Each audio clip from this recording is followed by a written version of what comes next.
You're listening to the Good Old Boys Fantasy Football Podcast. Now here's your hosts, Kevin, Derek, and Alex. Alrighty, welcome in, ladies and gentlemen, to another episode of the Good Old Boys Fantasy Football Podcast. I am Derek, and joined as always by your co-host, Kevin. Kevin, how we doing? Good, man. Doing good. Ready to break down, get the top 10 tight ends covered here tonight. So excited about that as we talk about the best of the I guess halves. They're skill position players, but they also fall in with the big uglies, right? Many of them in a lot of cases. So the hybrids.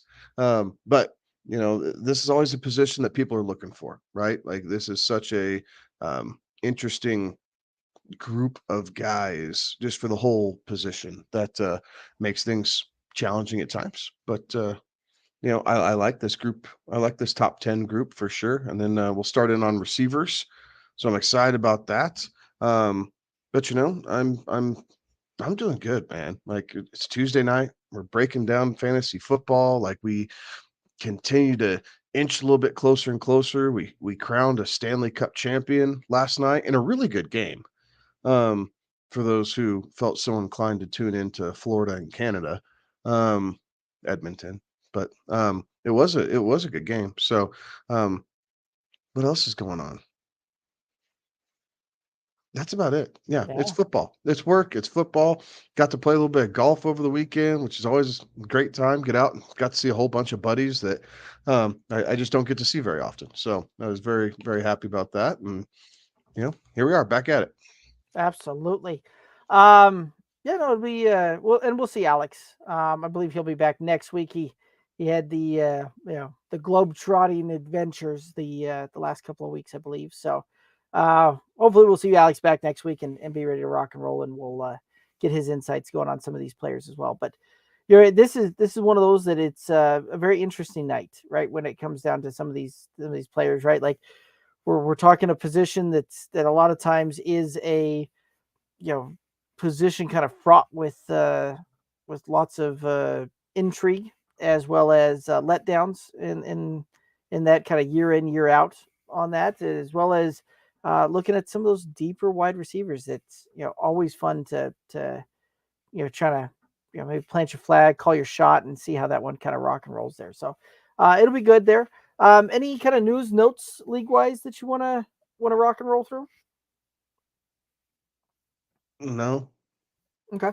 I just feel like it's been super quiet, right? I just haven't seen much newsworthy stuff pass by. A lot of, beat writer scuttlebutt stuff that it feels like more team puff pieces than anything else. Everybody looks great this time of year, right? Like everybody looks great. Brandon Ayuk and his contract negotiation or lack thereof is definitely something to be mindful of. Like I think that's probably the most relevant news of what's going on.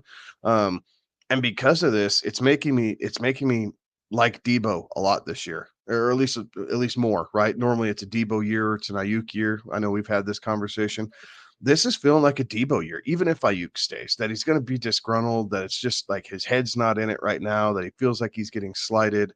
So it feels like, if I had to pick between the two, it feels like at the moment I'd probably take Debo and stay out of the drama. Yeah, I mean it's not a bad place to be, right? And that's kind of the place to have been with the wide receivers in San Francisco the last few years is take the one drafted later. Like that's take the guy whose ADP is lower and you'll be happier with it. So it's always interesting how that kind of looks and works and plays out there. But yeah, it'll be very interesting to see what the Niners and Brandon Ayuk end up figuring out there and how that comes to pass. So but no, it'll be interesting there. I haven't really seen kind of anything else out there, right? Like, it's kind of a little bit something worth taking a harder look at, because you're right. Most of the stuff coming out is very much everybody's an all pro this time of year. If you're listening to beat writers, while reading what they say, all that kind of stuff. Like there's a whole lot of everybody looks amazing. So it'll be interesting to see how some of those narratives change as we draw closer into August, because it is very, very interesting as you start kind of creeping into July and back into July into August, how those narratives from everybody looks amazing to the guys that actually are standing out. So it'll be good. It'll be interesting to see there. Alrighty. Any other thoughts here before we start rocking into breaking down some players? I'm ready, dude. Let's jump on into it. Alrighty, let's rock and roll. We're going to start with the tight ends here, and we're going to start number 10 ADP currently. That is David Njoku. And David Njoku last year had 123 targets, 81 receptions, 882 yards, 6 touchdowns. Thoughts on David Njoku? Career year for David Njoku.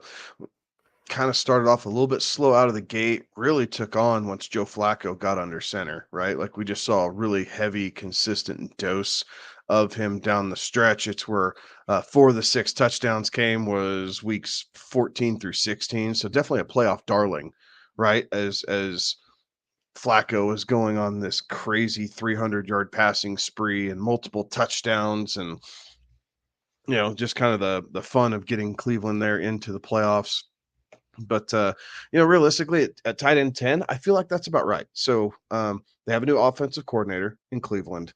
Deshaun Watson's coming back, so we're probably going to see a little bit more of what we saw in weeks 1 through 6 with David Njoku than what we did in weeks 14 through 17. So I feel like this is about right. He is a part of that offense, but they brought in Jerry Jeudy. They still have Cedric Tillman. They still have David Bell, obviously Amari Cooper. So there's plenty of mouths to feed in Cleveland right now. So I feel like we take a step back from the career year of 2023, and 10 probably feels about right. But I think he's going to be extremely serviceable. But you're going to have some down weeks this year, and you're going to have a little bit of pain. But overall, I think you'll be pretty happy with the overall performance. But week to week, it might be a little frustrating. Just thinking of, there's always going to be a guy in the waiver wire that's going to have a better week than him. Yeah, that certainly is probably pretty accurate. That there's going to be a lot of streaming candidates that can put up a better week in, week out, or better week performance than David Njoku, because there is a lot of that when Njoku and Watson were on the field together, Njoku averaged like 35 yards a game as far as receiving goes, and really took Joe Flacco kind of coming in there to unlock that. So this is one of those that I think you're right. We see a pretty good regression go through this. But again, one of those that David Njoku at the tight end position is probably one of the most athletic guys at the position when it comes to tight ends, right? Like one of the guys that can score from multiple places on the field and really kind of bring that thing home. So this one's kind of tough for me because I'm kind of in the like, well, I could see it playing this way. I could see it playing this way. I'd probably err a little bit more on the side of caution with this one, just from the standpoint that we are going to see Deshaun Watson back in there. And we had kind of that similar conversation, when we were talking about Russell Wilson and Pittsburgh tight ends and all of that, right? Like, Russ has put up good fantasy seasons. We haven't really seen that translate to a tight end, right? Having a good fantasy season. Same thing with Deshaun Watson. We've seen Deshaun Watson have terrific fantasy seasons in the past, and it hasn't really translated to the tight end also having a good fantasy season in there as well. So 10, while it certainly seems like it's a fair kind of value on that one for as far as draft capital goes, there are other guys that I'd far rather look at and go that direction than David Njoku at the 10th tight end off the board. So probably a little bit more of a pass for me on David Njoku. Any other thoughts? More of a question. Mm-hmm. So I mentioned the new coordinator at Cleveland. Ken Dorsey came over from Buffalo, or Buffalo mid-season before he got fired. Anyway, knowing what we saw out of Buffalo, right, and kind of how that offense also didn't really use tight ends. Well, they didn't really use tight ends, but I guess one of the things I'm really curious to see is how does how does his offense blend with what they traditionally have been doing in Cleveland, right? Stefanski likes to run the ball. He likes the zone blocking scheme, the play, hard play action, that type of thing. That really wasn't Dorsey's game in Buffalo. They did not utilize the run very well. Now, one could argue that in his time there, they really didn't have a dynamic over the top running back, right? They had some Singletary, they had some Zach Moss, James Cook was there as a rookie, right? I guess maybe same thing with tight end, right? He never had a super athletic tight end until, you know, he got Dalton Kincaid. And we saw a little bit of that, but not a lot. So I think that's part of the reason I'm also down on him is trying to understand the blend of this offense because I can't imagine that Stefanski's going to want to go away from the run game. Like whether Deshaun looks better or not, they're going to try and protect him a little bit, right? Try and do what they can. They have, they have kind of a stable of running backs there in Cleveland. Obviously, Nick Chubb's working his way back from injury, and hopefully we're able to see him sooner rather than later. But they like to run the ball. They like to, grind it out, let their defense do their fair share of the heavy lifting. So I don't know that we're going to see nearly as much downfield work as we did with Josh Allen in this offense, from the Buffalo standpoint. Right.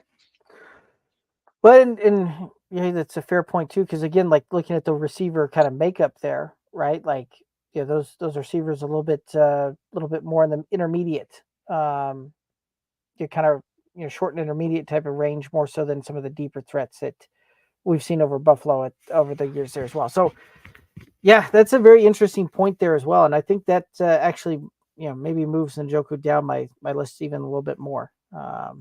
With that point, so awesome. Let's go ahead and take a look here at number 9 coming off the board, Jake Ferguson. And Jake Ferguson last season had 102 targets, 71 receptions, 761 yards, and 5 receiving touchdowns. Thoughts on Jake Ferguson? I like Ferguson here at 9. I like that he's going at 88 overall.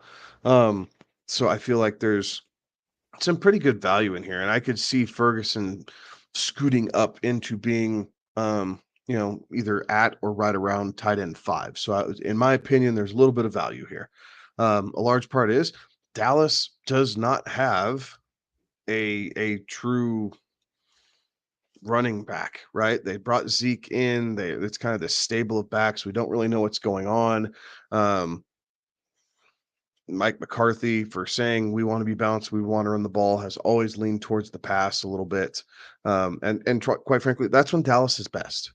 Is when yes, they stay balanced enough, but realistically, they're probably about 58-59% pass is when Dallas is probably at its best and being able to be dynamic and push the ball down the field. So that being said, Ferguson's going to get his fair share of work. You have CeeDee Lamb, you have Brandon Cooks, excuse me. And then no one quite knows who the third guy is that's going to step up. Obviously, you have Zeke there in the red zone. But there's going to be more than enough targets to go around. 102 targets for Ferguson last year. Yes, they have Hendershot. Yes, they have Schoonmaker there also. Hendershot's more of a blocking tight end. Schoonmaker might, vulture a touchdown or two like he did last year. We did see that happen. But overall, I wouldn't be surprised to see Ferguson have, 115, 118 targets, sneak him up into, 78 to 80 catches. That puts him over 800 yards, even at staying at 5 touchdowns. Like, I feel like you get your return there with about 155 to 165 fantasy points. Like, I feel like you're very happy with that because the way this Cowboys offense is built, he's going to get targets week in and week out. It's just him being able to make the most of it and getting him in the right opportunities. Right. No, that's pretty much spot on to what I'm kind of looking at there as well, and kind of thinking is, this is not going to surprise me if we see Jake Ferguson kind of routinely, getting 6 6, 7-ish targets a game on this one on average. And when you're looking at that kind of volume as a tight end, you're hoping that you drafted your wide receiver 2 with that kind of target volume there. So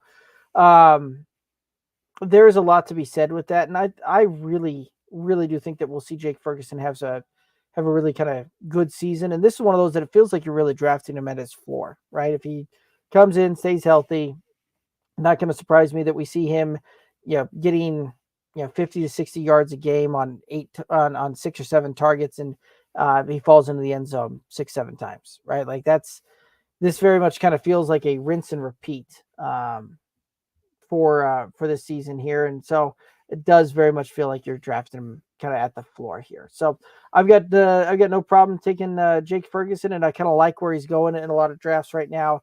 Where you get that, because there is a pretty good little discount from Ferguson up until when you start talking about the next tight ends on the list. So I kind of really like where he's going, and there's a good chance that we'll probably see Jake Ferguson on a few different of my rosters this season here. Any other thoughts on Ferguson?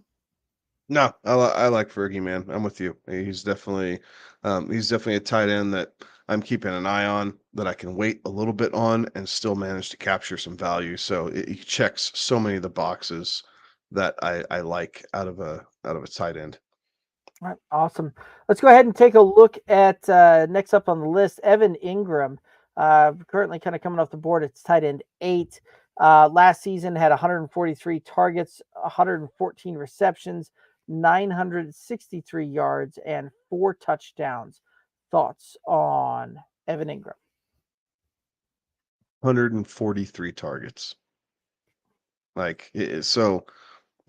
He's done really well with Trevor Lawrence, right? Him and Lawrence united in 2022. First season, 98 targets, 73 receptions, 4 touchdowns. Last year, 143 targets, 114 receptions, again, 4 touchdowns. He's absolutely Trevor Lawrence's go-to, right? And yes, you had some Christian Kirk games, you had some Calvin Ridley games, but Evan Ingram was kind of the stability there in Jacksonville. And honestly, I don't see any reason in that stopping. He's again, a target monster. He's continuously getting, 50 plus yards. Yes, he had a couple of down games. There's no doubt about that, right? He had a 5 for 5 for 49. What's this? A 6 for 4 with 29 against Tennessee.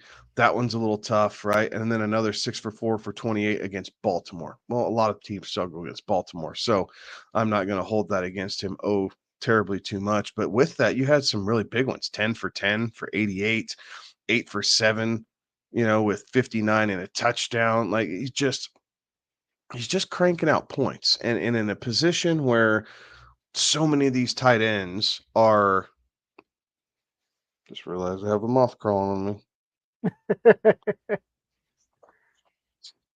So many of these positions are, excuse me, so many of these players are tight end touchdown dependent, in the tight end grouping. This is a guy who doesn't have to be. Only 4 touchdowns. He's doing this by targets and catches. And so he does have the unique ability. And if for whatever reason he goes on a touchdown spree, if he's able to get 6 or 7, right, and just have a career year for touchdowns, even if it's on 125 targets and 98 grabs, that still keeps him in the top 5. So tight end 6 his first year with Lawrence, tight end 2, last year. You're getting him at a discount at tight end 8 right now. And he's all these next guys, right? So he's going 68 overall.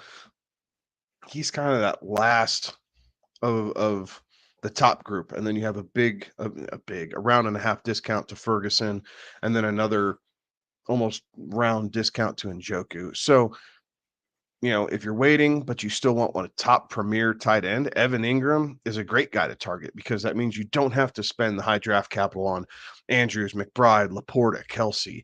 You don't have to gamble on Kyle Pitts. you can sit back and you can grab an Evan Ingram and be really comfortable with knowing you're going to see a lot of balls come his way. You're just hoping he's able to fall into the end zone a couple more times than what he has the last few years. Right. Yeah, that those touchdowns being kind of only 4 touchdowns, last couple of seasons, they're a little bit disappointing. But again, this is a guy that, from a volume perspective, kind of takes out some of the pain points around some of these tight ends, right? Like there are some of those weeks that he didn't necessarily put up great finishes, but even on his kind of average ho hum weeks, he was still putting up 5, 6, 7, 8 points a week there. Like he ended up averaging 9, just over 10, almost 11 points a game over the season, and that includes all the blow up weeks, the bust kind of weeks, all of that. Like averaged just south of 11 points per week on that one, which is phenomenal for a tight end for you. And even when he had some of these lower weeks, there was a couple of them that hurt, but for the most part, they were still usable, which is really kind of a difference maker at the tight end, right? Because so many of these guys are, as you said, touchdown dependent. That when they go out and if nothing else, they're able to get you 6, 7, 8 points a week at the tight end position. While it may not be the big boom week that you were looking for, it certainly didn't lose you the week at the position. And where you're able to get him right now at tight end 8 does feel like some value, because this is a guy that would not surprise me. We look up and we see a top 5 finish at the end of the season on this one. So I like it. This is he's kind of going in that range that it does give me a little bit of pause as far as how I tend to construct teams and roster construction and all that with him going what would be kind of a 7th round pick in a lot of cases. That's a position I kind of looking at a little bit of depth there. But if he's there and I feel really confident as far as my wide receivers and running backs are going, not gonna hesitate to pull the trigger on Evan Ingram there in the 7th. Any other thoughts on Evan Ingram? That's one. Sorry about that. No, I don't think so. I completely agree with you. All right, let's go ahead and take a look at a guy coming off the board at number 7 on the tight end. That's George Kittle, 90 receptions, 90 targets, 65 receptions, 1,020 yards, 6 touchdowns. Thoughts on George Kittle? Oh no, I just kicked him out of my prop screen. Sorry. All right. George Kittle, the dude consistently lives in the top 5 of fantasy tight ends. He just does. The one year where he didn't, he only played 8 games. Other than that, even through missing games in every season of his career, he's missed at least one game.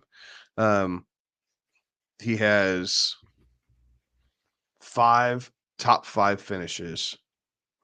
His rookie year finished at tight end 21, and then he played half a season and finished tight end 20. Like he just finds ways to get it done. So last year it was more yardage, right? Clips 1,000 yards, 6 touchdowns. The year before, 765 yards, which isn't great, 11 touchdowns, right? So he's done it. He does it kind of both ways.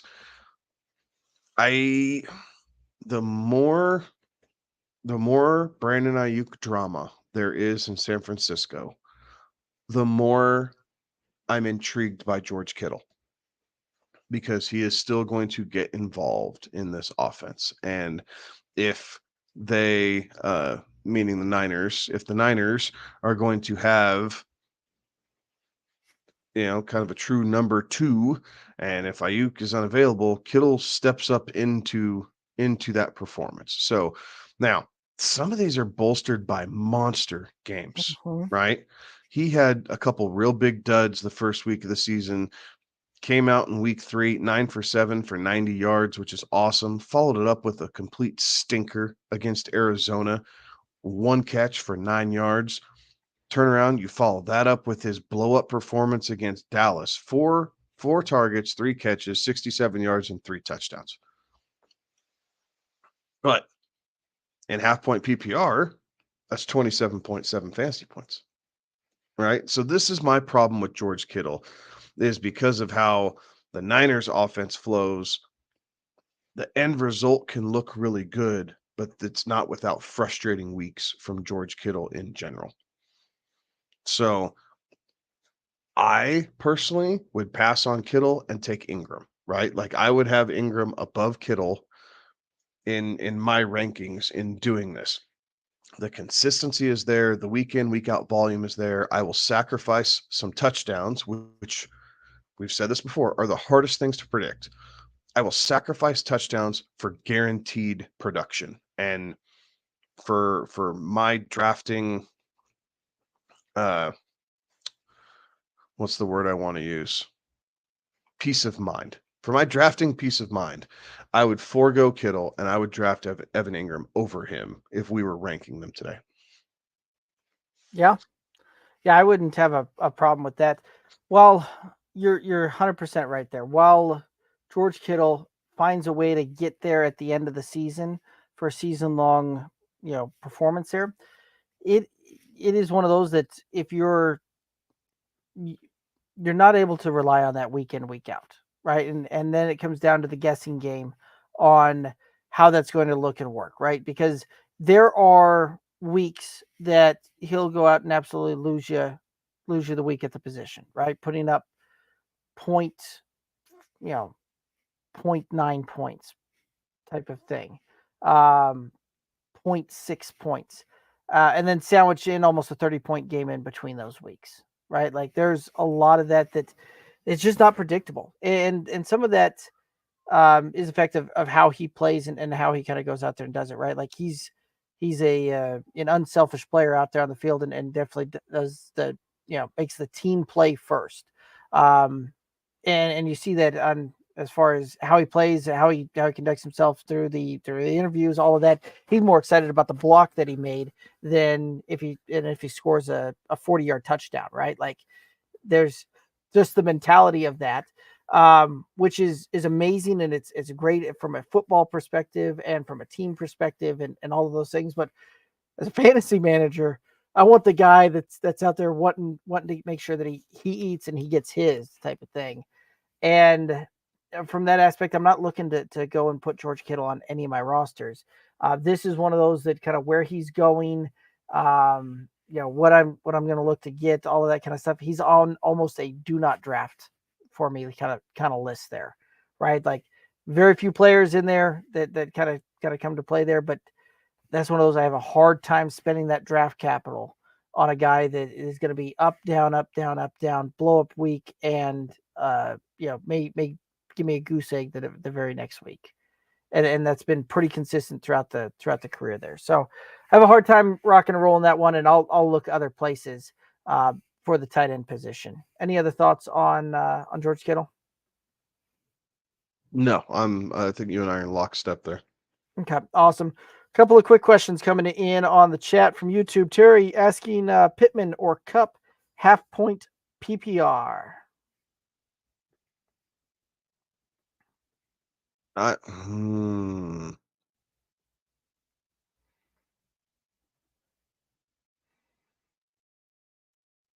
I'm going to lean Cooper Cup by a hair, but if you have any reservations about his durability at this point in his career, I am not going to think twice in that case, and you can go Pittman, and I will not fault you for it.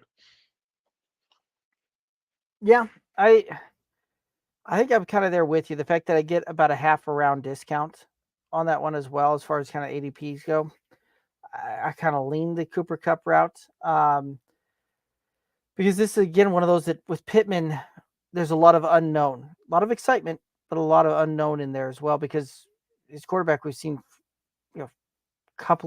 we've seen really two complete games between those two, and then two kind of half games in there. So, and I kind of want to see what Anthony Richardson's going to look like here, progressing as a passer, and how that's going to kind of look and work a little bit more so on that one.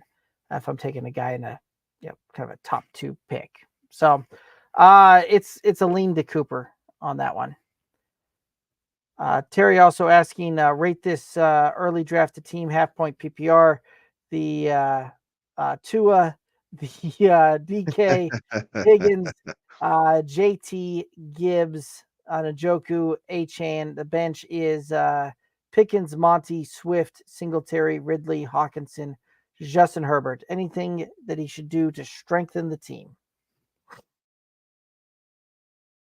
Man, I like this team to start out with. I really do. I mean, may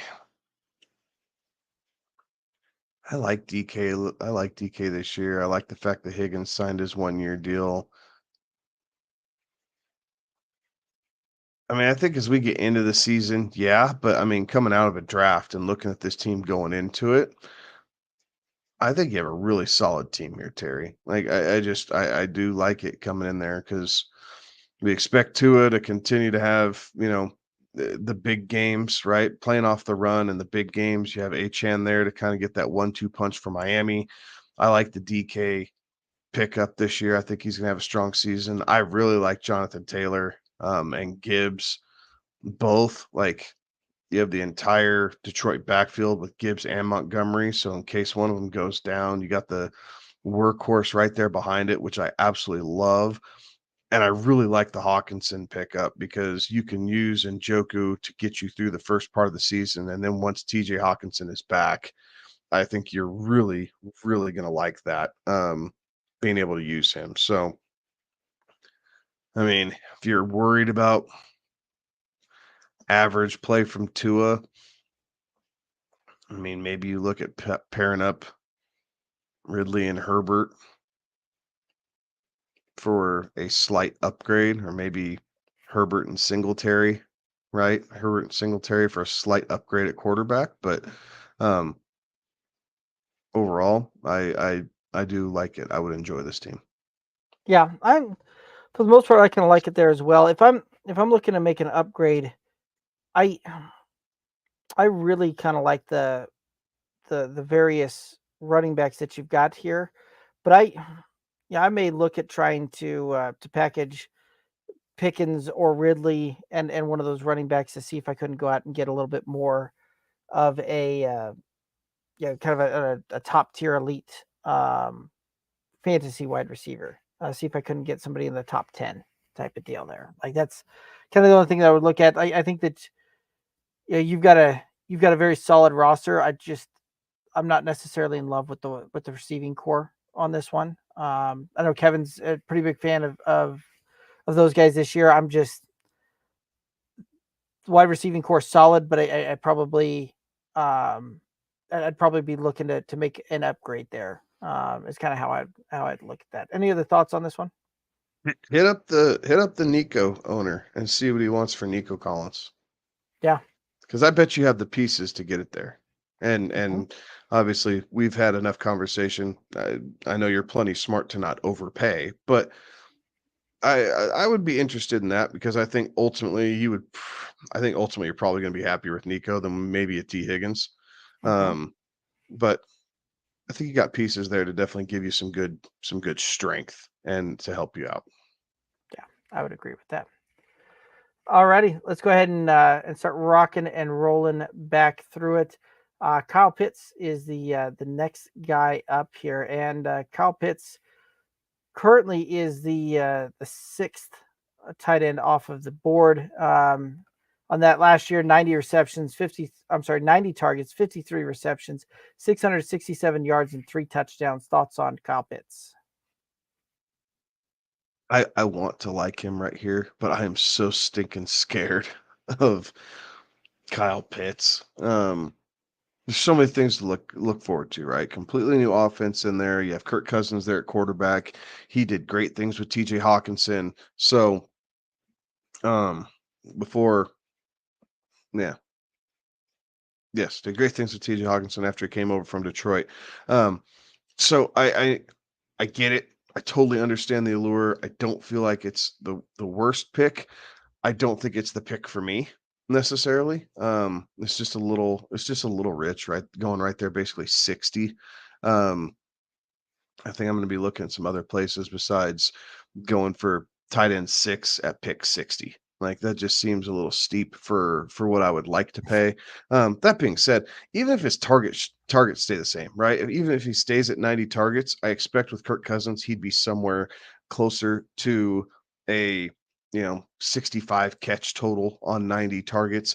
Every year his touchdowns have gone up, so I would not be surprised to see him get 4 or 5 this season and to be able to do that. So um again, it's all the upside in the world, but for the price tag, you know, eh, do I gain that much or do I wait just over 2 rounds basically, or 2 rounds from that pick and pick up a Jake Ferguson? Like for me, the value is there for Ferguson and what I feel like can ultimately be accomplished.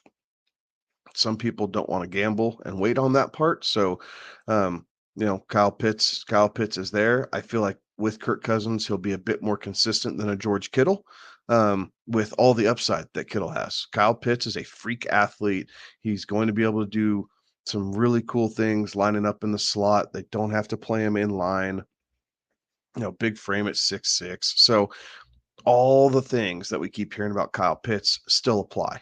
Um, but I'm not gonna lie, I was scorned. I was scorned his sophomore season. I was scorned again his junior season. I am not going to get scorned by Kyle Pitts this year because I am out all over the board, only because I have anguish that I cannot get over. Like in full transparency, like I cannot get over having suffered through the Kyle Pitts effect the last 2 seasons. And in one league, hell, I picked him up at tight end 12. Like, I thought I was getting a great deal on Kyle Pitts, and I basically got exactly what I paid for, and I was not thrilled about that. So it it's not a bad pick. And again, I understand the upside. I understand the allure and all the things that people are saying. I'm just tossing out there as devil's advocate, buyer beware. Like we've seen this song and dance before, and I'd rather wait and pick up Jake Ferguson, where I feel like the consistency is probably going to be a little bit better for me. Yeah.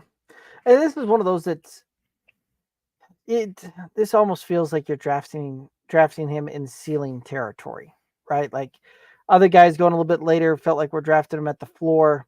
This is a feeling like we're drafting him at his ceiling type of deal because right, like I think you're right. I don't see many more targets, being had in Atlanta for Kyle Pitts this season. I think we're going to be somewhere around that 90 to 100 range type of deal. Maybe we see it up to 65, 70 receptions on this one, but that's still going to equate to somewhere probably around 750 to 800 yards. And certainly, the way the trend would go on his touchdowns per season, it's going to be 4, right? Like 1, 2, 3, 4. That's where we're probably looking at, and that may get the job done. Looking at tight end 6 on the season there. I mean those are pretty darn close to the numbers that Cole Kmet put up last season, and um, nobody was super enthralled about Cole Kmet being on their fantasy rosters at tight end 7 finish. So um, that's kind of where I'm seeing this one going, and how I'm kind of looking at that one. So Kyle Pitts is not quite in the George Kittle range on the do not draft side of things, but really really close for me. Any other thoughts on Pitts? All right, let's go ahead and take a look here at tight end number 5 coming off the board, and that is Dalton Kincaid. Dalton Kincaid in his rookie campaign last year, 91 targets, 73 receptions, 673 yards, and 2 touchdowns. Thoughts on Dalton Kincaid? Sorry, I had to make sure I wasn't muted. There's definitely targets that open up there in Buffalo, right? With Diggs and Gabe Davis leaving. You kind of have this unknown wide receiver room. Dawson Knox is coming back healthy. For Kincaid, you expect him to play a full slate of games. Got 16 in last year. So he basically did that. So I could see his targets tick up to, maybe 120, 125, something like that. So um, I think ultimately you're going to see some pretty good week in and week out usage from Dalton Kincaid. Touchdowns only being 2 last year. You'd like to see that tick up a little bit and get close to that 5 mark. But Josh Allen's got to have someone to throw the ball to, and he's got to have someone who can win consistently. Dalton Kincaid showed that he can create some havoc. He can create some mismatches along the outside there, and it's just trying to figure out um, uh, how the Bills are going to continue to freshen things up there since they completely revamped their wide receiver room, and continue to make Josh Allen really the premier fantasy quarterback, at least the last few seasons here. So we're going to see what he can do there. So if you want one of the big five, Kincaid is where you get the most bang for your buck. And so I understand that. But again, if you feel like waiting a little bit on quarterback, just over almost a round and a half later is Evan Ingram.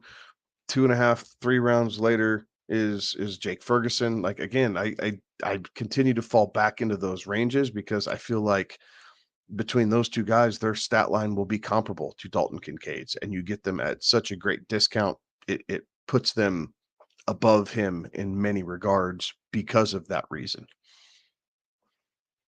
Yeah, I can certainly see that one, right? Like Dalton Kincaid kind of went on a tear last year, but yeah, and as a rookie, he flashed at a tight end position, which we typically don't see. It's typically a position where it usually takes a little bit of time to develop, and he certainly became kind of a fantasy darling that once he got kind of locked into the rosters right around week 7 to the end of the season. But yeah, there's a lot of guys that I would rather in that similar draft position.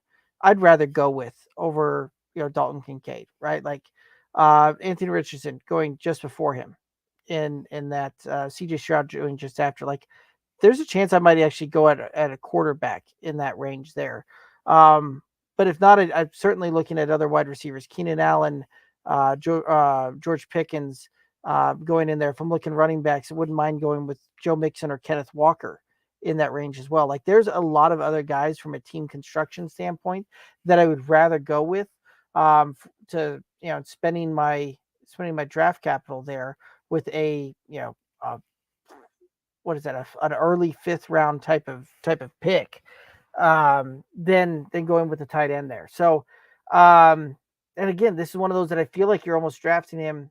Okay, I say that he has the potential to have a top 3 tight end season finish, right? Like the way that the things kind of align there with all the vacated targets, about the guys that are in Buffalo, the weapons that are around there, all of that stuff. Like, there's things that certainly go in his favor that could see a lot of improvement there.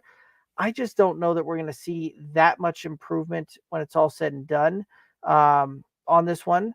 Yeah, it's not going to surprise me when we look up here at the end of this season and we see Dalton Kincaid having 80, 85 receptions, 850 yards, and 5 touchdowns.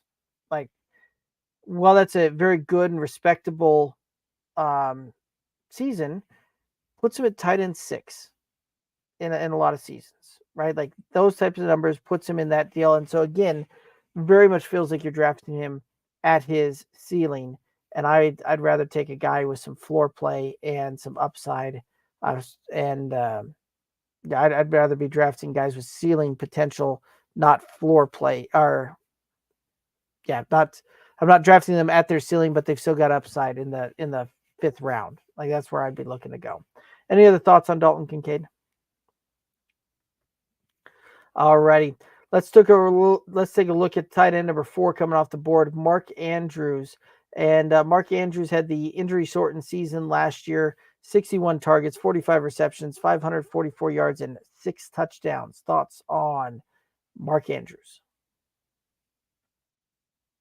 I really like Andrews, but if I'm drafting Andrews, I'm making damn sure I'm getting Isaiah Likely to back him up. Uh-huh. So I mean, and that's really the nuts and bolts behind it for Andrews and for me. I understand why you want to draft him at 48 overall. I understand his importance to the Baltimore Ravens offense. It's just like there are very few pure handcuffs in this tight end position where you feel like if this guy gets hurt, this guy will be able to step up and do almost the exact same thing. But it is Mark Andrews with Isaiah Likely. So it's just, do I want to handcuff my tight end, or do I want to only carry one tight end? Or if I want to carry two, do I want to pivot off and do something different, right? Do I want to get, a David Njoku and then a Luke Musgrave, type thing. So a lot of different ways to kind of play into it, but Andrews is right there. He has the potential to be the number one overall tight end, right? We've seen great years out of him before. His age 28 season. So I mean, there's really no reason, like he's still in his prime as far as this goes. So there's nothing saying that he's over the hump. He just got a little dinged up last year. So I like Mark Andrews. I like the fact that he's utilized in this offense heavily. Lamar Jackson looks for him. He's able to cash in on receptions, yardage, and touchdowns. Like he can kill you multiple different ways. So I like Andrews. I am in on Andrews, but if I decide to go that route, I am personally making sure that I have Isaiah Likely to handcuff him because I don't want to be scratching my head and chasing tight end for the back half of the year when I feel like it had it covered, in the first 4 rounds of my draft. Right. Yeah, and Mark Andrews is a guy that I think that you are. Yeah, it's nice when you're kind of looking at this thing and you're looking at a guy that you're talking about being a top 4 positional pick, and you feel like you're drafting the floor of the player, right? Like on a bad season, it seems like this is where he would finish is about tight end 4, right? But he certainly has the potential and has the ability to be tight end number 1 overall when the season's all said and done. Not going to surprise me if we look up at the end of the season and we see Mark Andrews somewhere around 80 to 90 receptions, somewhere around the 900 to 1,000 yards mark, and getting close to double-digit touchdowns, right? Like, would not surprise me if we see those kind of, start to play out there. And this is one of those that there are also very few tight ends that are going to be able to challenge uh, wide receivers on the team for the number 1 target share of all passing work there. And Mark Andrews is certainly a guy that could do that. The only other guy that probably has that similar ability out there is going to be Travis Kelce this season. Maybe Evan Ingram if he sees a similar target share as before. But this is one of those that Mark Andrews, Travis Kelce are really kind of the 2 tight ends that really have the ability to challenge for the number 1 overall targeted player on a team's roster. And at the tight end position, that is something worth having. And so I wouldn't mind drafting Mark Andrews. There's a lot of that to say that I would also probably be looking at other places, because it would very much kind of depend on what else is available on the board when it comes to B, right? Like you're spending a 4th round pick if Amari Cooper is there, like maybe I go that route.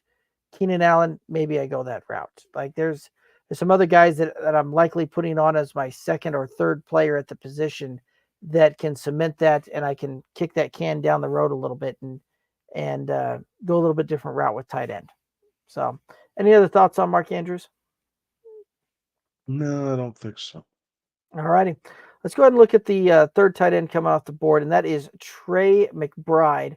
Trey McBride last season, 106 targets, 81 receptions, 825 yards, and 3 touchdowns. Thoughts on Trey McBride?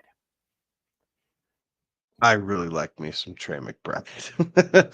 um, I struggle because of how early he's going. Like, I just struggle to grab tight ends this early, but I really do like Trey McBride a lot. So, um, finished as tight end 9 last year. That's a little scary. But when he got the starting nod basically in week 6 going forward, he did light the world on fire. You'd like to see the touchdowns increase a little bit. But with a fully healthy Kyler Murray, you think you will get that a little bit, especially as they're trying to build back this receiving core. So heavily involved in this offense. They clearly like him. They see him as a piece for the future, which is a good thing. It's just kind of understanding where his ceiling is. And I think tight end 3 is probably his ceiling, kind of how Derek was talking earlier. So as much as I like this guy, I think I'm going to forego Trey McBride at his current draft position. It's not the talent I'm passing on, it's just the price I have to pay to get that talent. And I will be looking other places, but hell of a talent. And Colorado State right up the road from where I'm living here, about 20 miles. So all about the hometown kid, hell of an athlete, hell of a player, but I struggle drafting tight ends this early. Right. And there's a lot to that, right? Especially when you could, Mark Andrews going right and around there, right? Like and that's kind of where I start looking at the opportunities for touchdowns, right? Because that's one of the big things that will separate out the tight ends, is going to be the touchdown ability there, right? Like I think the Baltimore Ravens are going to score a ton more points than the Arizona Cardinals this year, right? Like, not much of a hot take there, but again, right? Like there's going to be more opportunities for touchdowns, I think, with the Baltimore Ravens than there would be with the Arizona Cardinals. And at that point, if I'm going to be hesitant to pull the trigger on on a top 4 pick with my 4th overall pick on Mark Andrews, who I think will get close to double digit touchdowns at the position, I'm going to be even more hesitant on Trey McBride, who I think he'll have another good progression year and go through that. But this is one of those that it's not going to surprise. If he ends up falling in the end zone more than maybe 5 or 6 times, I think that'll be a bigger surprise to me than Mark Andrews.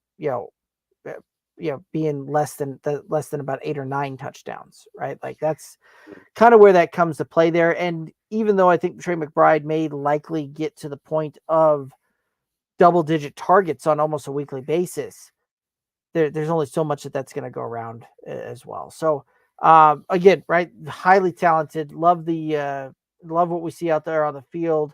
Love the potential and the talent. I'm just not going to be looking that route come fantasy season this year. Any other thoughts on Trey McBride? No, sir. All righty, let's take a look here. And it's not often that we talk about Travis Kelce being the second tight end off of the board, but Travis Kelce coming off the board number 2. Last season was 121 targets, 93 receptions, 984 yards, and 5 touchdowns. Thoughts on Travis Kelce? Yeah, Kelsey looked a little bit human last year in the Kansas City offense, right? They're definitely zeroing in on him. Now, I think Kansas City's done quite a bit to try and take some pressure off, right? So they brought in Hollywood Brown. They got Xavier Worthy. They're hoping Rashee Rice was going to be a key piece to that. We'll see what's going on with his issues and what the commissioner decides to do or decides to do. But nevertheless, I think if you want Travis Kelce, this is the year that you need to grab Travis Kelce. Like this is the discount.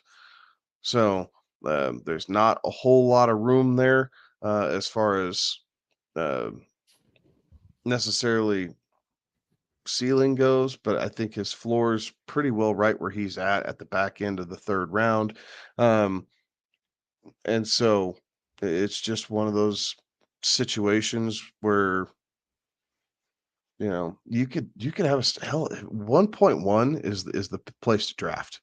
Like you could legitimately end up with, you know, Christian McCaffrey and then come back around at the back end of the 2nd round, um, and either go receiver or You could go Jalen Hurts at the back end of the second round just because you have the turn, him or um, yeah, I'd say Josh Allen. I don't think Josh Allen is going to be the number one fantasy quarterback this year. So, but just to kind of front load your team, McCaffrey, Hurts, and then Kelsey. Like you could end up with the number one running back, the number one tight end, and the number one quarterback in the first 3 rounds of your draft. Like you're setting yourself up to be one hell of a mountain to climb for the rest of your league. So it just gives you the ability to do that at 1.1. But that being said, he's going to have a great year. Like he's going to be involved in this offense. The touchdowns were a little down last year. I wouldn't be surprised to see that tick back up, even if he's not on the field as much. There's still a competitive fire there. They're going for this three-peat, and Mahomes will absolutely use Kelsey as his security blanket. So it's about as safe as a pick as you could possibly get for drafting tight end this early. Right.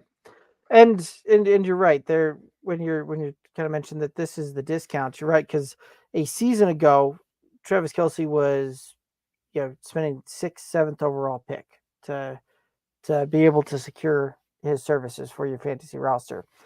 And while yes, he certainly had kind of a down year, especially by the Travis Kelsey standards. This might be the season we see that return to form a little bit, right? I don't know that we're going to see him return back to the 1,400 double-digit touchdown, type of performances there, but wouldn't surprise me if we see an uptick in that for sure. Where we look up the end of the season, we see Travis Kelsey, north of 1,000 yards. See right around double-digit touchdowns there. And again, this is a tight end that very well be the leading targeted player on their roster. So I think that there is a lot to be said for Travis Kelsey, and I think that there's a lot of really good things that can do for your fantasy roster. Again, right, like there's a really good chance that just how I construct rosters may not be going through and adding Travis Kelsey with a 3rd round pick, and you're probably likely loading up on either wide receiver or running back. But if you're drafting Travis Kelsey there at the tight end, you're really kind of drafting him to be a wide receiver for your roster, and that's how you kind of got to think of that one when you go through it. So, any other thoughts on Kelsey? No, sir. All righty, let's take a look here at the number one tight end off the board, Sam Laporta. Sam Laporta had a really good rookie season, 120 targets, 86 receptions, 889 yards, and 10 touchdowns. Thoughts on Sam Laporta? I really like Sam Laporta. I'm not drafting him at 24. Right. Yeah. I'm right there with you. There's about zero chance you'll see Sam Laporta on a roster of mine. Yeah, like I really like Sam Laporta, and a lot of people ask, well, what's the difference between Laporta and Kelsey? And that's like I've seen Kelsey do this for 7, 8 consecutive seasons. Like Sam Laporta had a great year. The Detroit Lions had a great year. I just feel like there's regression built into what Laporta's numbers were and what they're going to be. Like I don't see 10 touchdowns. I think 120 targets is going to be a stretch. Like Jameson Williams is coming back. Gibbs is another year there to kind of help with the check down process and what they're going on top of the fact that you just paid Amon-Ra St. Brown a ton of money. So you have to continue to feed him. You're not going to be able to take time off away from there. So I like Laporta. I like him a lot. I just don't know that he's going to be able to replicate what he did last year. And he has to go off the board at tight end 1. Like this is what you have to see consistently out of that guy. I'm not convinced we're going to see that. So I am going to fade and wait till, further down the board for a tight end.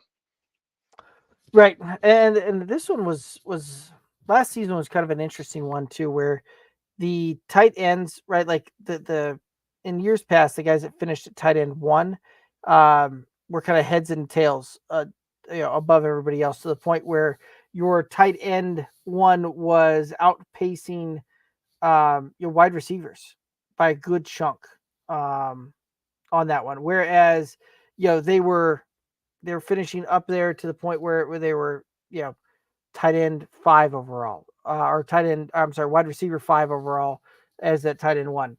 Last season where we saw Sam Laporta finish at 196 points and half point PPR scoring, that would have put him kind of right there in at wide receiver 15 on the season, right? And so that's kind of the difference. And if you're looking for him to kind of rinse and repeat and see that, that's what you're looking for. And so at that point, you're probably better off going out and drafting a wide receiver that probably has a better chance of finishing inside of wide receiver 15, or a running back that that has some tremendous upside. And we'll go through that because again, like that would have you're still a running back 1 type of territory on that one. So there's a lot to be said there. And while I really like what we saw out of Sam Laporta, I am about zero chance drafting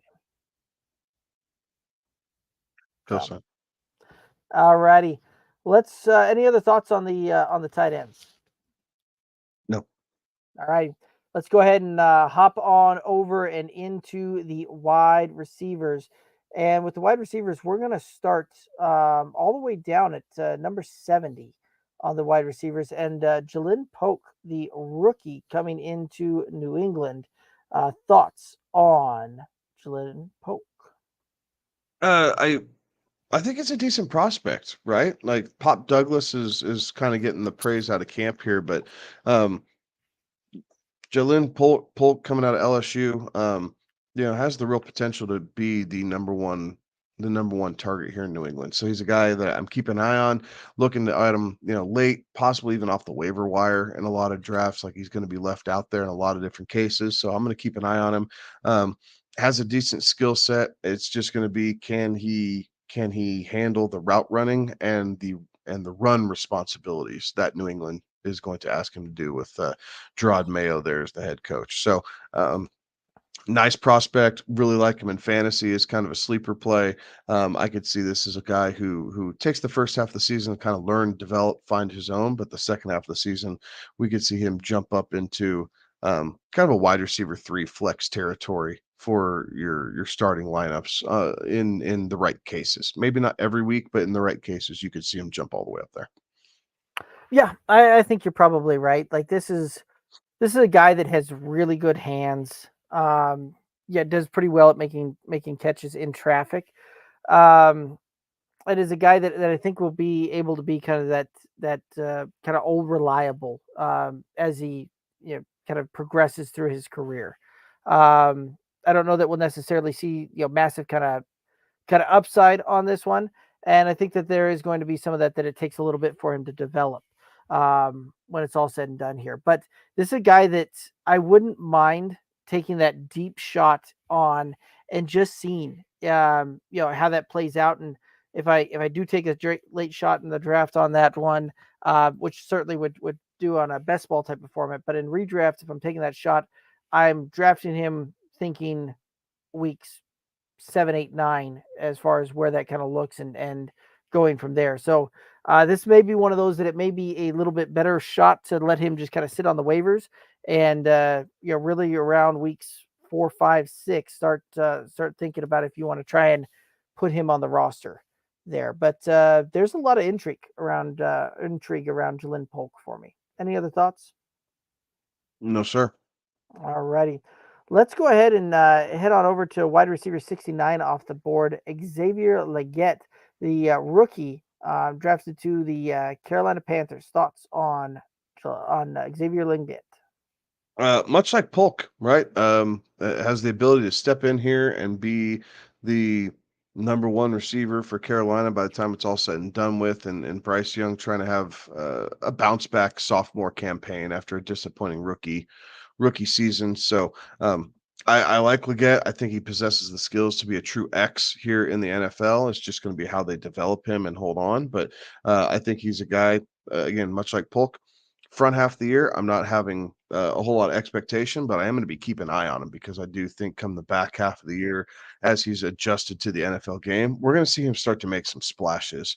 And it's just, again, being able to add him in the right scenario. But I do think ultimately, I think he's gonna. I think he's gonna end up outperforming his wide receiver 69 draft position.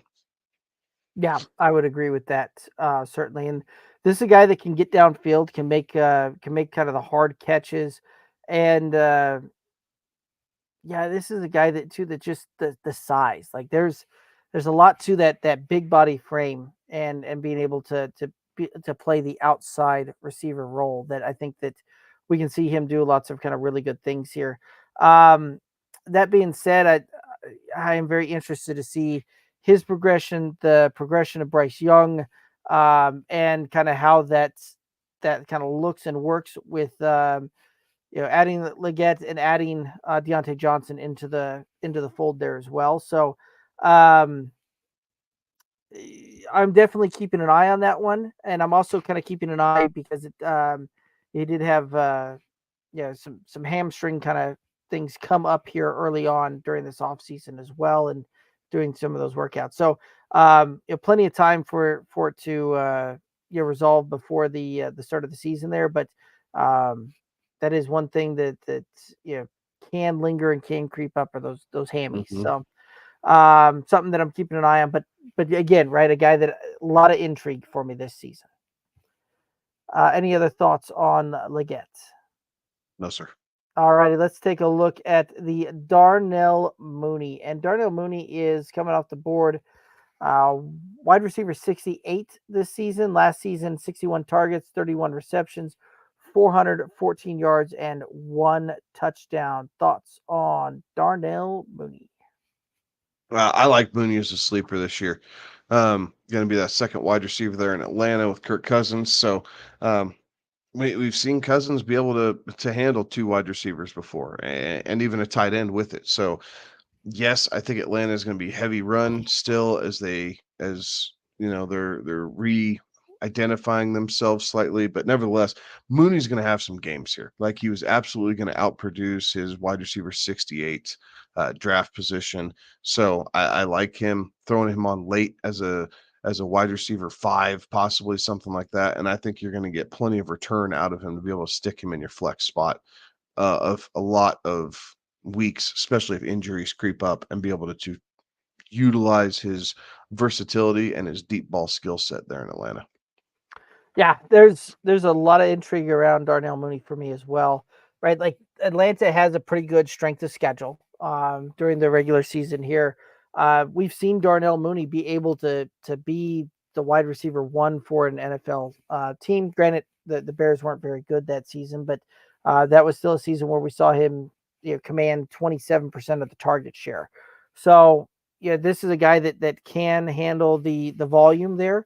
This is a guy that also when he has the ball in his hands, he can make moves and does a very good job creating space and being able to put up yards after the catch as well. So I do think that there's a lot of intrigue and a lot of things to be excited about for a guy that's coming off the board at wide receiver 68, and in a lot of cases, we'll still be on the waiver wire when most drafts end. So a guy that I'm certainly putting on a watch list and a flag list, and I think this is a guy that could have some very big things when it's all said and done at the end of the season.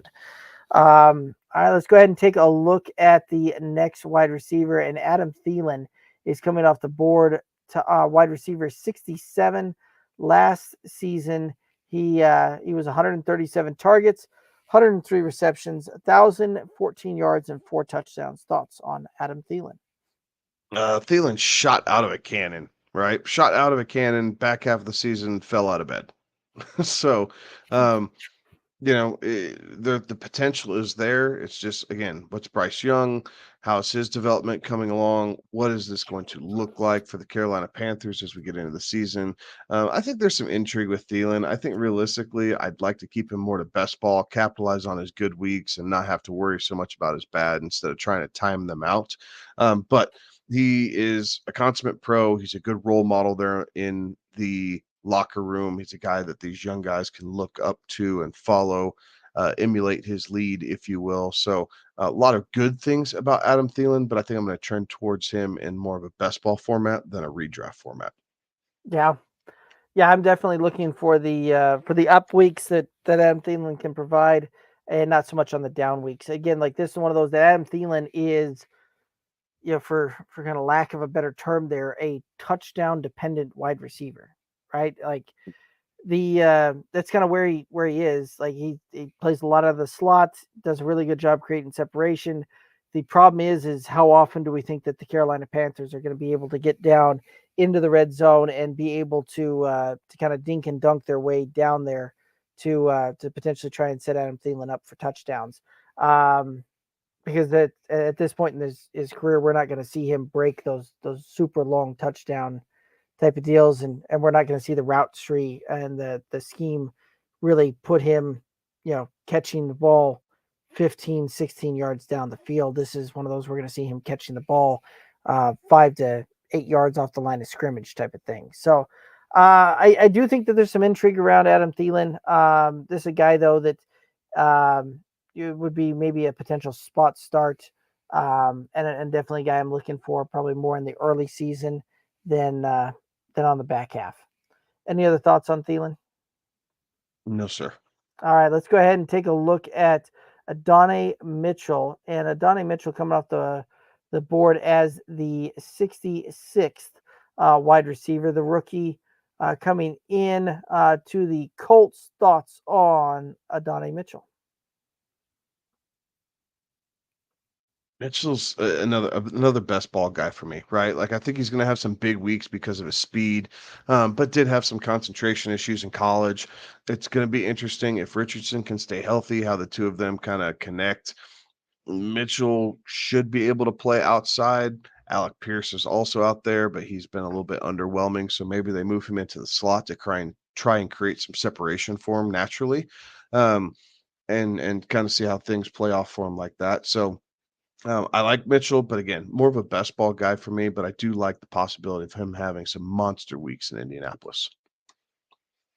Yeah, I very much concur. This is a best ball type of guy for me.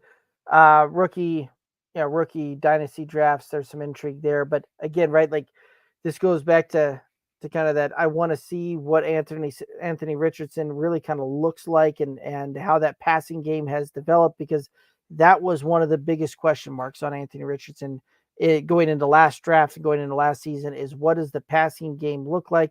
How does he develop as a passer? We've seen 2 full games and 2 partial games at Anthony Richardson. Not enough for me to be like, okay, cool.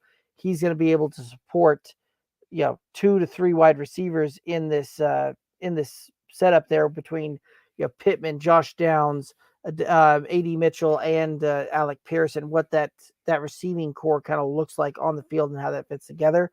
So it's one of those that I think he's going to have a couple of absolutely monster blow up weeks, because he has the ability to be a one touch type of guy to house it from several different positions on the field, but not a guy that I'm going to be looking to go out and actively put on a lot of my redraft type of rosters. Any other thoughts on AD Mitchell? No, sir. All right, let's go ahead and take a look at Quentin Johnston. And Quentin Johnston, after the rather disappointing rookie season, being a number one or first round draft pick in the 2023 draft. 67 targets, 38 receptions, 431 yards, and 2 touchdowns. Thoughts on Quentin Johnston? Pass. I didn't see enough out of him his rookie year. They're going into what is presumably more of a run heavy offense there in LA. Yes, Justin Herbert has to throw the ball to somebody. So Quentin Johnson is going to see targets, but I just don't know that he's going to be able to do much with those targets. So even if he comes down with 60, 65, 75 balls, I don't think we're going to see more than, 820 yards or so out of it and maybe 2 touchdowns. Like it's just not quite enough for me to take that high upside play here this late down the board. I think I'd rather be looking at other players, in that area, or even waiting, instead of Johnson, I'd take Mooney, right? Like Okay. I'd rather have the high upside of Mitchell possibly that late into it, or, you know, maybe I'm looking a round or 2 earlier and I'm grabbing a couple of these other guys who we're getting ready to talk about. Fair enough. This is one of those that I'm kind of torn on this one, and it has everything more to do with kind of the um the depth chart of the Chargers and how that kind of looks and how that kind of works, because there is something to be said to a guy that's will likely be the wide receiver 1 or 2 on a team that's going this late into the end of the draft. But that being said, right, like we can make the excuses that he had. There weren't that great of opportunities in front of him with the Keenan Allen there, with Mike Williams there, with with Justin Herbert going down. But there was a lot of those times where the opportunities where we did see him on the field, it didn't necessarily translate to fantasy success. And at that point, I think there's still a lot left to be desired.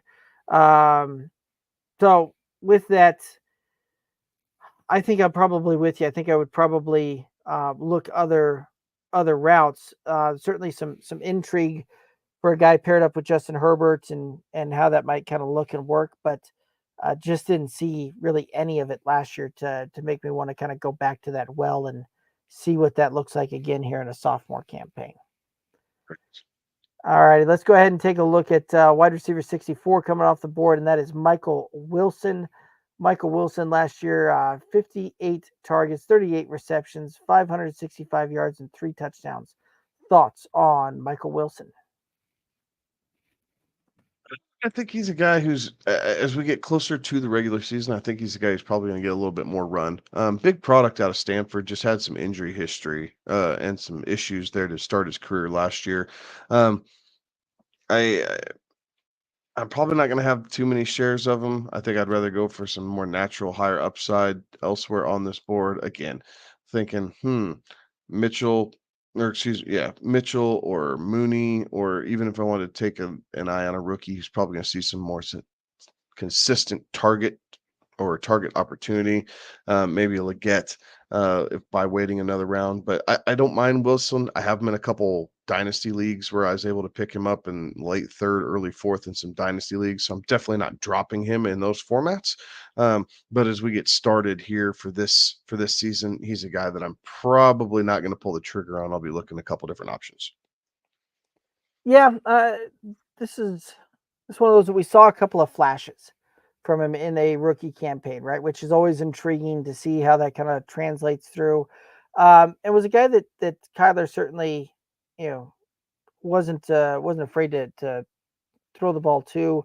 We saw a lot of kind of 5-6 target type of games there, but this is a one that again, right? Like the Arizona offense, I'm not looking for much out of this coming season. And they do have a ton of vacated targets on that team, and how that kind of will look and work. And a guy that will likely see be the wide receiver 2 on his roster on his actual NFL roster. And there's some intrigue with that, drafting it this late. Again, I'm probably going to be looking at another deal, but certainly a guy that when he's hanging out on the waiver wires through the first couple of weeks, I'm going to be just kind of keeping an eye on when it's all said and done, as far as the fantasy season kind of progresses there. Any other thoughts on Michael Wilson? Negative. All righty. Let's go ahead and move on to wide receiver 63 coming off the board. Dontavian Wicks. Last year in a rookie campaign had 58 targets, 39 receptions, 581 yards, and 4 receiving touchdown. Thoughts on Wicks? Um, I I like Wicks. I like him as kind of the third guy up behind Dobbs and Watson. Yeah, Christian Watson there. I guess you got Reed too, so really is number 4.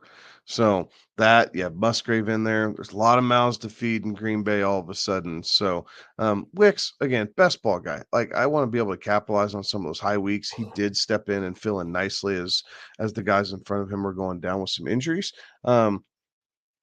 but I don't know that I want to draft him and have to deal with that on a redraft basis. So I'm probably going to be sitting tight there. But in a best ball format, I'll take a flyer on him, see how things can shake out, and capitalize on some good weeks this late in the draft. Right. Yeah, this is one of those that redraft. I'm steering clear of off the draft, and I'll see how that count plays out there. But best ball, absolutely love that format for him because this is one of those that we saw him pop and have some big flashes when Christian Watson went down last season, and in Christian Watson's absence, we saw some big playability come through and showcase itself on the actual field there. But for redraft, this is a guy that I think we'll see him struggle to go past about 40 receptions when it's all said and done. I think that we see him put up close to about 500 yards, but again, that's one of those that there's just not enough volume, perceived volume to go around here this early on in kind of draft season, and I kind of want to wait and see how that one plays out there. Any other thoughts on Wicks? Negative. All righty, let's go ahead and take a look at Jahan Dotson, who is coming off the board at wide receiver 62 right now. And Jahan Dotson had a ho-hum season last year, 83 targets, 49 receptions, 518 yards and 4 touchdown. Thoughts on Jahan Dotson? I think there's definitely some room for improvement, right? Showed a real knack for the end zone his rookie season. New quarterback situation going on here in Washington with Jay Daniels. So he's a guy that I'm definitely keeping my eye on. I don't mind taking a flyer on him because I think the discount's better this year than what it was last year when everyone was super hyped up after his rookie season. So I don't mind Jahan Dotson. I think he adds a unique characteristic to be your fourth or fifth wide receiver here in the league. So, I could see him ending up on a few of my lineups, trying to capitalize on him being able to get a good rapport with Daniels. Yeah, I mean that's certainly certainly a good point there. This is Jahan Dotson has been that guy that kind of has relied on bigger plays so far in his career, right? Like again, this is one of those that when it's all said and done, it's not going to surprise me that we see him probably around about 50 receptions again this season. Yeah, probably somewhere in the neighborhood of 500 to 600 yards and 4 to 5 touchdowns. So I think what we're going to see is a guy that's has some potential to outperform his ADP here, where he's being drafted, kind of wide receiver 62 off the board. But again, this is one of those that I think the ceiling probably caps out at wide receiver 42, 43, somewhere in that kind of range there. And so there's one of those that for a best ball format, absolutely. There's some certain potential. There's a lot of potential there to kind of rock and roll that. But redraft, I don't know that I necessarily want to want to experience that on a week in, week out basis. Any other thoughts on Jahan Dotson? Yes, sir. All righty. Let's go ahead and hit up the last guy on our list tonight, and that is Gabe Davis coming off the board, wide receiver 61. Gabe Davis, 81 targets last year, 45 receptions, 745 yards, 7 touchdowns. Thoughts on Gabe Davis? I like Gabe Davis. These wide receiver targets have to go somewhere, right? So Christian Kirk's going to be the guy there at receiver, but Gabe Davis is going to be their deep threat, being able to do some different things. It'll be interesting to see if he fills in for Calvin Ridley almost in an exact way, or if they're able to do some different things with him and Kirk playing off of each other. So this late at wide receiver 61, I don't mind Gabe Davis. I think he's going to finish off better than this. It wouldn't surprise me if you saw him inside the top 40 when it was all said and done with. So I do think there's value built in here. And realistically, as far as this list goes that we've covered here tonight, Gabe Davis and Darnell Mooney are probably the two guys I'm looking at the most of being able to add them to my roster. Yeah, I think I would certainly agree with that, right? Like this is one of those that Gabe Davis is a guy that I think we're going to see some of that boom bust that's kind of followed him throughout his career continue in Jacksonville. So different locations, similar output, I think is what we'll kind of see here. So when it's all said and done, I think we're going to see him somewhere around that 50 or so receptions in that 700 to 800 yards and around that 6 to 7 touchdown type of range there. And it'll be interesting to see how Jacksonville ultimately utilizes their wide receiver core, right? Like Christian Kirk, certainly we've seen him do better out of the slot type of position there. So do we see it where Brian Thomas or Gabe Davis kind of moves out to the X, and one of those guys moves out to the gunner type of position, and we see Christian Kirk kind of eating out of the slot there?